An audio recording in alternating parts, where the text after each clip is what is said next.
បាទបងប្អូនថ្ងៃនេះធ្វើឲ្យប្លែកខុសគេម្ដងធ្វើនំចាក់កញ្ច័នរសជាតិតរ៉េនម្ដងមើល Làm cha còn ho anh á.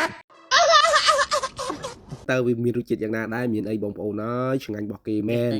ឆ្ងាញ់មែនតើមានធំក្លិនស្លឹកតើយផងតរ៉េនផងខ្ទិះដូងផងនិយាយទៅរសជាតិក្លិនគឺសពគ្រប់តែម្ដងបងប្អូនហ្នឹងហើយជាដំបូងយើងហាន់ស្លឹកតើយមកដល់វាទូចៗចឹងមកយើងដាក់ទឹកកិនវាទៅណាហ្នឹងហើយយើងកិនវាឲ្យម៉ត់រួចហើយយើងយកវាមកចាក់ត្រងវាឲ្យស្អាតបន្ទាប់ពីយើងចាក់រួចអីយ៉ាឃើញកពុបចឹងមិនមែនយកធ្វើតែម្ដងទេបងប្អូនយើងយកត្រង់ម្ដងទៀតឲ្យស្អាតហ្នឹងហើយរួចហើយយើងបកត្រេនយើងហ្នឹងហើយយើងកិនជាមួយនឹងខ្ទិះដូងមកណាបងប្អូនឲ្យវាម៉ត់ល្អជាមួយខ្ទិះដូងឈ្ងុយមែនតើថាយករសជាតិអ្វីមកផ្ទាបផ្ទឹមប្រហែលបងប្អូន Ôi chèn dây ai.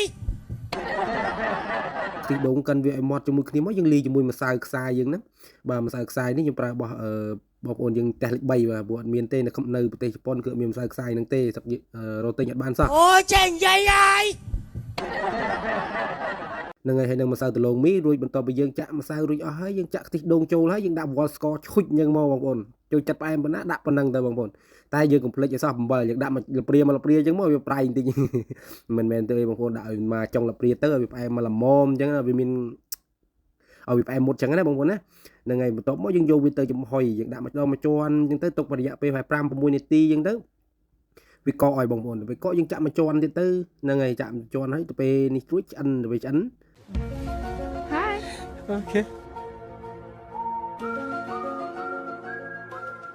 ពណ៌សម្បុរក៏វាស្រស់ស្អាតដែរបងប្អូនអាបទរេនហ្នឹងពណ៌សអញ្ចឹងទៅដល់ពេលស្លឹកតយើងពណ៌ខៀវមើលទៅគួរឲ្យចង់ញ៉ាំម្យ៉ាងដែរតែខ្ញុំអត់មានលក្ខពណ៌ក្រហមបងប្អូនអត់បានដាក់សោះតែពេលអញ្ចឹងមានតែពីរពណ៌ហ្នឹងទេបាទអរគុណច្រើន